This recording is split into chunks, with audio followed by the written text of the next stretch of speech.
आनंदवन जंगल में बहुत सारे पशु पक्षी रहा करते थे। उसी जंगल में टूनी नाम की चिड़िया रहती थी। टूनी चिड़िया बहुत ही ईमानदार थी और कभी बेईमानी नहीं किया करती थी। एक दिन की बात है, टूनी चिड़िया जंगल में घूमने के लिए निकली। तभी उसे रास्ते में एक लाल रंग के कपड़े की छोटी सी थैली मिली। उस थैली को देखकर टूनी चिड़िया ने उसे उठा लिया और अपने आप से कहा, अरे ये थैली किसकी गिर गई? मुझे इसे खोलकर देखना चाहिए, शायद इसमें किसी की कीमती चीज हो। हाँ, और ये कहकर जब टूनी चिड़िया ने उस थैली को खोला तो उसमें हीरे रखे हुए थे, जिन्हें देखकर टूनी चिड़िया बहुत ज्यादा हैरान हुई और उसने अपने आप से कहा, अरे इसमें तो हीरे हैं, मुझे इस थैली को संभाल कर रख देना चाहिए। हाँ, शायद कोई ढूंढता हुआ यहाँ पर आए या फिर मुझे ही उसे ढूंढना चाहिए। और ये कहकर वो थैली के मालिक को ढूंढने के लिए चली गई। काफी देर ढूंढने पर भी उसे थैली का मालिक नहीं मिला और उसने अपने आप से कहा, अरे मुझे तो इसका मालिक ही नहीं मिल रहा है। क्यों ना मैं इसे अपने घर ले जाऊं और इसे संभाल कर रखूं। जब मुझे इसका मालिक मिल जाएगा तब मैं ये थैली उसे दे दूंगी। हाँ, यही सही रहेगा। और ये कहकर वो थैली अपने घर ले आई। धीरे धीरे समय बीता और एक दिन टूनी चिड़िया एक पेड़ पर बैठी हुई थी। तभी वहाँ पर एक मोंटी नाम का कबूतर आया और उसने टूनी चिड़िया से कहा, अरे टूनी चिड़िया, तुम यहाँ क्या कर रही हो? कुछ भी तो नहीं, बस ऐसे ही बैठी हूँ। अच्छा एक बात बताओ, क्या जंगल में किसी का कुछ खो गया है? नहीं, मुझे तो नहीं पता है। क्यों, क्या हुआ? अरे मुझे एक थैली मिली है और उसमें हीरे हैं। पता नहीं वो थैली किसकी है। ये सुनकर मोंटी कबूतर के मन में लालच आ गया और उसने टूनी चिड़िया से कहा, अच्छा टूनी चिड़िया, मैं चलता हूँ, फिर मिलूंगा, मुझे कुछ काम याद आ गया है। और ये कहकर मोंटी कबूतर वहाँ से चला गया। अगले दिन मोंटी कबूतर अपने साथ कालू कौवा को लाया और कालू कौवा ने टूनी चिड़िया से कहा, टूनी चिड़िया, तुम्हें जो हीरे की थैली मिली है वो थैली मेरी ही है। मैं ही शहर से हीरे लाया था, कब से उनको ढूंढ रहा था पर वो मुझे मिली ही नहीं। ये तो अच्छा हुआ कि वो तुम्हें मिल गई और ये बात मुझे मोंटी ने बता दी। कालू कौवा की बात सुनकर टूनी चिड़िया को काफी हैरानी हुई, क्योंकि कल तो मोंटी कबूतर मना कर रहा था कि उसे कुछ नहीं पता, तो फिर वो कालू कौवा को क्यों ले आया। तभी वहाँ से एक रानी चिड़िया गुजरी और उन दोनों को बातें करता हुआ देखकर वो उनके पास गई और उनसे कहा, अरे क्या हुआ, तुम लोग क्या बातें कर रहे हो? अरे रानी चिड़िया, तुम? कुछ भी नहीं, टूनी चिड़िया को एक थैली मिली थी जिसमें हीरे थे और वो थैली मेरी है, बस यही टूनी चिड़िया को बता रहा था। अच्छा ऐसी बात है, एक थैली मेरी भी खो गई है। मैं बहुत परेशान हूँ और मैं उसी को ढूंढने के लिए जंगल में निकली हूँ। मैंने अपनी पूरी कमाई से उन हीरों को खरीदा था। ये सुनकर टूनी चिड़िया समझ गई कि हीरे किसके हैं और उसने कालू कौवा से कहा, अच्छा कालू कौवा, तुम्हें ये तो पता ही होगा कि तुम्हारी थैली किस रंग की थी? हाँ, जरूर, शायद वो नीली या पीली थी। अरे नहीं नहीं कालू कौवा, कोई एक रंग बताओ। अरे हाँ, वो थैली पीले रंग की थी। नहीं, मेरी थैली तो लाल रंग की थी। हाँ। तभी टूनी चिड़िया उस थैली को ले आई और उसने थैली रानी चिड़िया को देते हुए कहा, ये लो तुम्हारे हीरो की थैली। और कालू कौवा, तुम झूठ बोल रहे थे, क्योंकि तुम्हें जब यही नहीं पता कि थैली किस रंग की है तो हीरे तुम्हारे कैसे हुए भला? हाँ बोलो।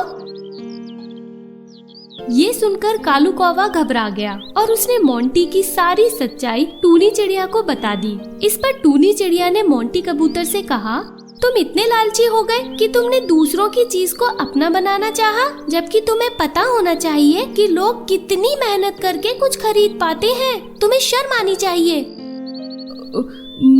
मुझे माफ कर दो टूनी चिड़िया, आगे से मैं ऐसा कभी नहीं करूँगा। हाँ। और ये कहकर मोंटी कबूतर और कालू कौवा वहाँ से चले गए। फिर रानी चिड़िया ने टूनी चिड़िया को धन्यवाद करते हुए कहा, तुम सच में एक ईमानदार चिड़िया हो। तुम चाहती तो मेरी थैली को रख सकती थी, पर तुमने ऐसा नहीं किया और ना ही उस लालची कौवे को मेरी थैली दी। हाँ, मुझे खुशी है कि तुम्हारे जैसी चिड़िया इस जंगल में है। हाँ, मुझे भी खुशी है कि तुम्हारी चीज तुम्हें मिल गई। हाँ। इसके बाद रानी चिड़िया वहाँ से चली गई और टूनी चिड़िया भी खुश होकर अपने घर आ गई। एक जंगल में एक कौवा रहता था। वो बहुत ही आलसी और कामचोर कौवा था। वो अपना काम दूसरों से करवा लिया करता था और खुद घर पर आराम से बैठा करता था। एक दिन की बात है, कालू कौवा आराम से घर पर बैठा हुआ था। तभी उसके घर पर मोंटी कबूतर आया और उसने कालू कौवा से कहा, अरे कालू कौवा, तुम अपने घर पर क्यों बैठे हो? क्या हो गया? क्या तबीयत ठीक नहीं है? हाँ, ऐसा ही कुछ समझ लो। मेरे सर में बहुत तेज दर्द हो रहा है और मुझे अभी बाजार भी जाना है। क्यों? बाजार क्यों जाना है?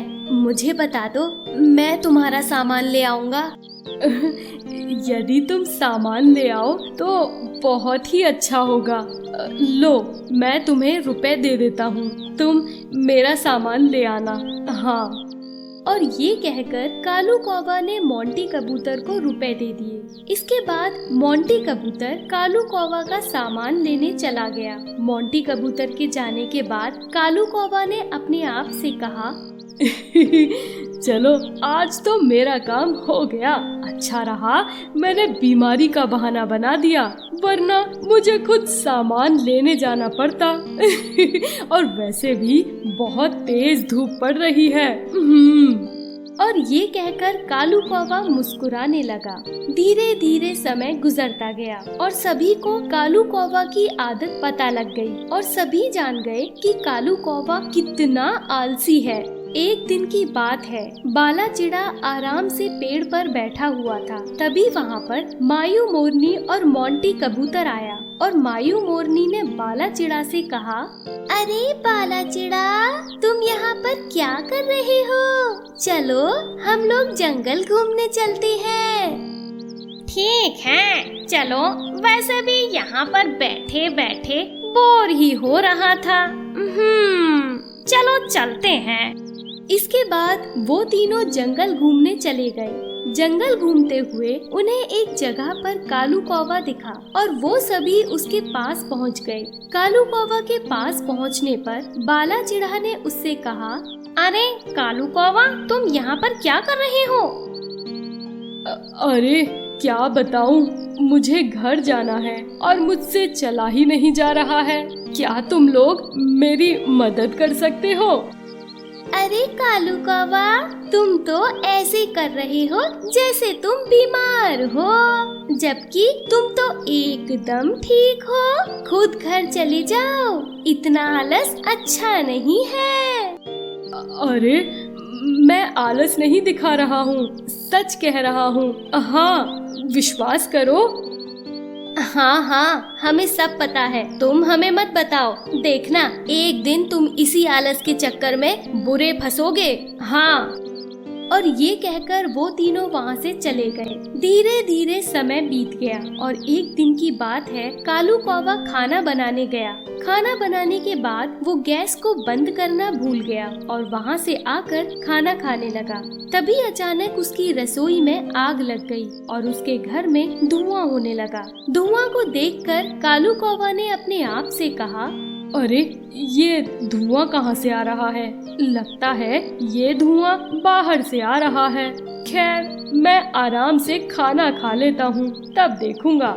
और ये कहकर वो खाना खाने में लग गया और वो आग बढ़ते हुए उसकी रसोई से बाहर आ गई और उसके पूरे घर को जलाने लगी। तभी कालू कौवा की नजर आग पर पड़ी और वो बुरी तरह घबरा गया, क्योंकि तब तक आग उसके पूरे घर में फैल गई और वो मदद के लिए चिल्लाने लगा। कौवा की आवाज सुनकर वहाँ पर जंगल के सभी पंछी आ गए और वो लोग भी कालू कौवा के घर में आग देखकर घबरा गए। किसी को कुछ समझ में ही नहीं नहीं आ रहा था कि आखिर वो लोग कालू कौवा को कैसे घर से बाहर निकालें। तभी मायू मोरनी ने उन सभी से कहा, चलो सभी लोग पानी भर कर लाओ और कालू कौवा के घर पर डालो, इससे आग बुझ जाएगी।